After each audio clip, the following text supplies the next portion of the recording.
যেখানে ছোট্ট একটি লেবু গাছে ফুল চলে এসেছে এবং ফুল ফুটে গুটি ধরতেও শুরু করেছে, সেখানে এই একটি লেবুর গাছ, এই দুটো গাছে এখনও ফুল আসেনি।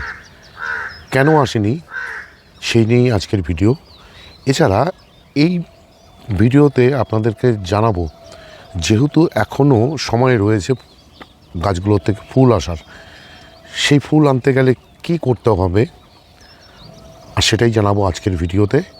নমস্কার, আমি দেবজ্যোতি, কুচবিহার থেকে, আর আপনারা দেখছেন রান্তুর ছাদ বাগান। প্রতিদিনের অভ্যাস মতো আজও চলে এসেছি একটি ভিডিও নিয়ে। আর এই ভিডিওতে আপনাদেরকে দেখাবো, এই যে এখানে একটি লেবুর গাছ, ইন্ডিয়ান সিকিম মালটা, আর এখানে রয়েছে রামরঙ্গন। এই গাছ দুটোতে কেন ফুল আসেনি প্রথমেই বলে রাখি, আমার ছাদ বাগানে যতগুলো লেবুর গাছ রয়েছে সমস্ত লেবুর গাছেই কিন্তু ফুল এসেছে এবং ফুল ফুটে গুটি ধরতেও শুরু করেছে। সেই দুটো গাছে কেন ফুল এলো না সেটাই আজকে আপনাদেরকে জানাবো, এবং এর প্রতিকার কী, মানে কি করে এই গাছগুলোর থেকে এখনও ফুল আনানো যাবে, তার উপরেই আজকের এই ভিডিও। আসলে এই যে গাছটি, এই গাছটি হচ্ছে রামরঙ্গনের গাছ। এই গাছটিতে গত সিজনে যেভাবে কমলা ধরেছিল, যেহেতু ম্যান্ডারিন প্রজাতির, তাতে তাকে হারভেস্ট করতে অনেকটা দেরি হয়ে যায় এবং ছিল একটি ছোট্ট টবে। হারভেস্ট করে নেওয়ার সময় কিন্তু আমি এই গাছটিকে রিপোর্ট করেছিলাম, এই গাছটিকে এবং এই গাছটিকে, যদিও এটা সিকিম মালটা। ফল হারভেস্ট করে নেওয়ার পর রিপোর্ট করতে হয়েছে বা রিপোর্ট করেছি, কারণ এদের জায়গা খুব ছোট ছিল। এই করতে গিয়ে, মানে রিপোর্ট করতে গিয়ে গাছের সমস্ত পাতা কিন্তু ঝরে পড়ে। ঝরে পড়ার পর গাছে প্রচুর নতুন শাখা আসতে শুরু করে। আমি কিন্তু ভেবেছিলাম যে হয়তো এবার প্রচুর ফলন পাবো। যেভাবে পাতা পড়ে গেছিলো বা যেভাবে নতুন নতুন শাখা এসেছে বা নতুন পাতা এসেছে, দেখুন কীভাবে নতুন শাখা এবং পাতা, তাতে দু একটা করে ফুলও আসতে শুরু করেছিল। কিন্তু শেষ পর্যায়ে এসে দেখি গাছে কিন্তু ফুল নেই। এই ফুল না হওয়ার কারণই হচ্ছে দেরিতে ফল হারভেস্ট করে নেওয়া এবং দেরি করে রিপোর্ট করা। অথচ লেবু গাছের ফুল আনতে গেলে আমরা ডিসেম্বর মাস থেকে যে সমস্ত পরিচর্যাগুলো করে থাকি, এই গাছ দুটোর ক্ষেত্রেও কিন্তু একই পরিচর্যা করা হয়েছিল, তথাপি গাছে ফুল আসেনি।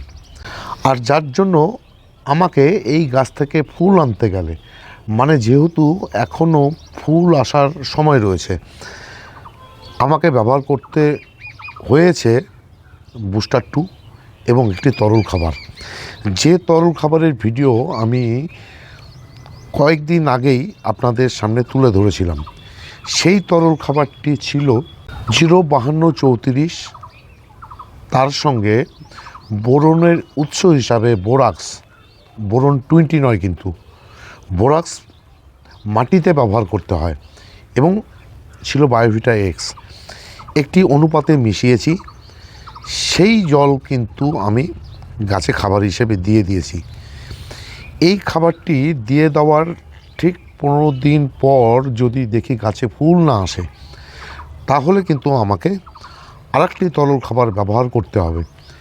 যে তরল খাবারটি ব্যবহার করেছিলাম আমি একটি লেবু গাছে এবং একটি আমের গাছে, মানে পরীক্ষামূলক, সেই তথ্যটি ছিল যে সমস্ত গাছে ফুল আসে না, মানে ফলের গাছে, সে সমস্ত গাছকে যদি দিয়ে দেওয়া যায় 15 দিনের গ্যাপে 2 বার, তাহলে নিশ্চিতভাবে ফুল আসবে এবং সেই ফুলের থেকে ফল হবে। এটি সম্পূর্ণরূপে একটি জৈব তরল খাবার। সেটা হচ্ছে ভার্মি কম্পোস্ট, অরিজিনাল ভার্মি কম্পোস্টের সঙ্গে জল মিশিয়ে সেটাকে 2 দিন পচিয়ে তার থেকে যে এনজাইম তৈরি হয়, সেই এনজাইমটিকে যদি গাছের গোড়ায় দিয়ে দেওয়া যায়, তাহলে কিন্তু গাছে ফুল চলে আসে।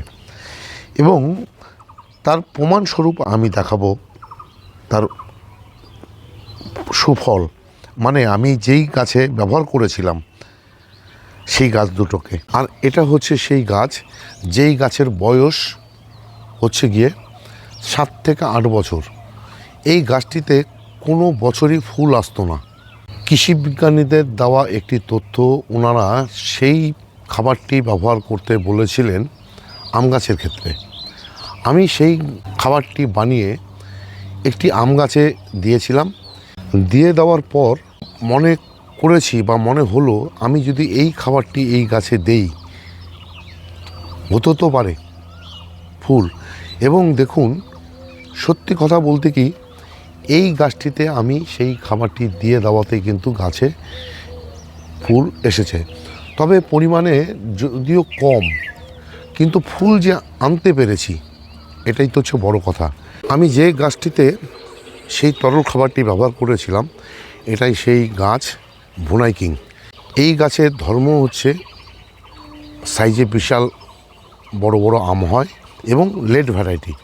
আমি এই গাছটিতে দিয়েছিলাম, তার ভিডিও আপনারা দেখেছেন। আর সেই খাবারটি দিয়ে দেওয়াতেই কিন্তু লেট ভ্যারাইটি হওয়া সত্ত্বেও গাছে কিন্তু মুকুল চলে এসেছে। আর আমার এই প্রসেস বা এই প্রক্রিয়া যদি সফলতা অর্জন করতে পারি, বিশেষ করে এই লেবু গাছ দুটির ক্ষেত্রে, কেননা এই লেবু গাছ দুটিতে যেহেতু ফেব্রুয়ারির শেষ মুহূর্তে এসো ফুল আসেনি, তাতে ব্যবহার করে আপনাদেরকে জানাবো বা দেখাবো যে গাছ দুটোতে ফুল এসেছে। আর এই পরিচর্যায় যদি আমি সফলতা অর্জন করতে পারি, আপনারাও আপনাদের গাছে যদি ফুল এসে না থাকে তাহলে কিন্তু আপনারা আপনাদের গাছে এই খাবারটি ব্যবহার করবেন। এবং আমি কিন্তু সামনের বছর থেকে যদি ফুল নিয়ে আসতে পারি, আমার যে সমস্ত আম গাছ এবং লেবুর গাছগুলো রয়েছে সে সমস্ত পরিচর্যার মধ্যে যেমন জৈব রাসায়নিক মিশ্রণও থাকে, আমি কিন্তু আমার গাছগুলোতে সেই যে জৈব তরল খাবারের মাধ্যমে কিন্তু আমি ফুল নিয়ে আসতে পারবো। আর এই ছিল আজকের ভিডিও। আজকের ভিডিওটি যদি আপনাদের ভালো লেগে থাকে বা ইনফরমেটিভ বলে মনে হয়, তাহলে একটি লাইক দেবেন, কমেন্ট করবেন। এবং আমার চ্যানেলটি যদি সাবস্ক্রাইব করা না থাকে তাহলে চ্যানেলটি অবশ্যই সাবস্ক্রাইব করে নেবেন। কেননা প্রতিদিন দুপুর 2টোয় আমার এই চ্যানেলে কোনো না কোনো ভিডিও চলেই আসে। সেই সমস্ত ভিডিও দেখতে হলে বা পেতে চাইলে আমার এই চ্যানেলটিকে সাবস্ক্রাইব করে নিতে হবে। সবাইকে অশেষ অশেষ ধন্যবাদ এবং শুভেচ্ছা জানিয়ে আজকের এই ভিডিও শেষ করছি। সবাই ভালো থাকবেন, সুস্থ থাকবেন, সবুজের সাথে থাকবেন। ধন্যবাদ।